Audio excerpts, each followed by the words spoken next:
Hi, I'm Dana Obleman. This video is for my free sleep course for babies 13 to 24 months right here on YouTube. If you feel like you could use some more guidance, and check out Sleep Sense Plus, the link is in the description below.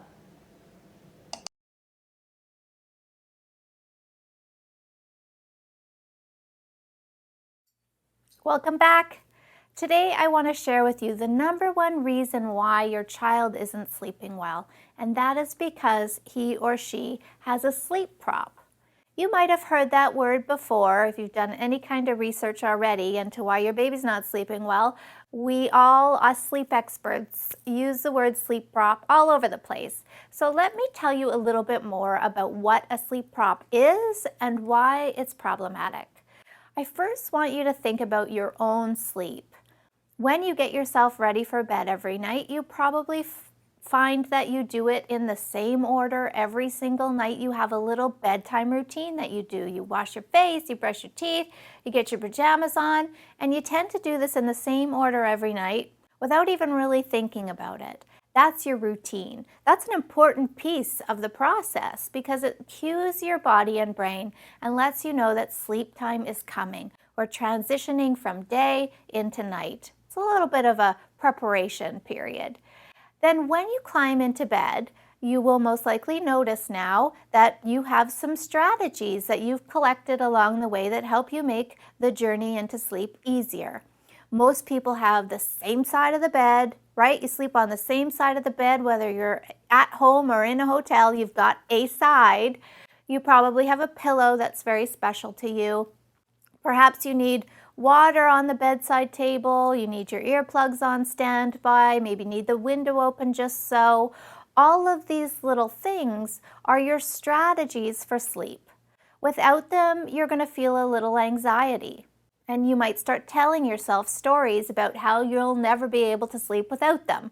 And that anxiety, we do know that anxiety is going to play a role in how we fall asleep. It's not conducive, really, to falling asleep well. So all of these things help you keep your anxiety low and everything's the same. We're very protective and habitual about how we get ourselves to sleep. Then when we are ready for sleep to come, we tend to do a few very habitual things there too.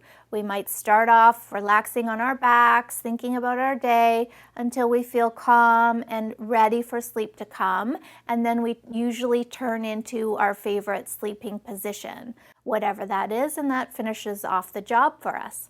On average, it takes anywhere from 5 to 20 minutes to fall asleep, and that's completely within the realm of normal. So what you do with that time is pretty important and probably very specific and routine. So what happens then for babies who don't sleep well is that they start to make this journey into sleep with all kinds of external help. That external help shows up in the form of breastfeeding to sleep, bottle feeding to sleep, sucking on a pacifier until I fall asleep, being rocked to sleep, being driven to sleep, being lulled in a swing. I mean, anything really that a child begins to think she needs in order for sleep to come. So think of sleep like a journey. A is wide awake. Over here, B, that's asleep. How do you get yourself from A to B? That's the trickiest spot. And so your baby is using something to help her get to sleep. So all of her strategies for sleep are externally based on you doing something for her or helping her with something to get into that journey. So the skills are not internalized. So then what happens in the night is we all have naturally occurring wake-ups in the night. That is completely normal for you to wake up anywhere from 2 to 5 times a night. Hopefully, it's so brief that you don't even register it. You don't have any memory of it in the morning. Those are good quality nights.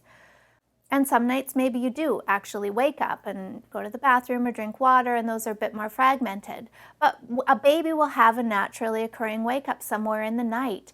And if the prop's not there, that external help isn't there, she doesn't really know how to do this without it. That's That's the crux of the issue right there. She doesn't know how to do this without it. So she will cry. And they usually cry right away as soon as they wake up because they're tired, they'd like to go back to sleep, and they need the help. So in you come with whatever the prop is, and you help her get herself back into sleep again. And this is happening, 1, 5, 10 times a night. That part doesn't really matter. The part that matters is that she's using that prop as a way to get back to sleep. So what I'd like you to do today, before we even get started into night 1, is jot down what your baby sleep prop is. Now, typically there's a primary sleep prop, the one that she uses almost all of the time, and there can be a secondary or even a third sleep prop that you use on occasion. So think about every single thing you do to help your baby get to sleep and write that down, circle the primary one, and then look at the other ones as well. We're going to eliminate all of them so that she can start to learn independent strategies for getting herself to sleep. And once she's mastered that, you've got a superstar sleeper on your hands. Isn't that exciting? Bye. Bye for now.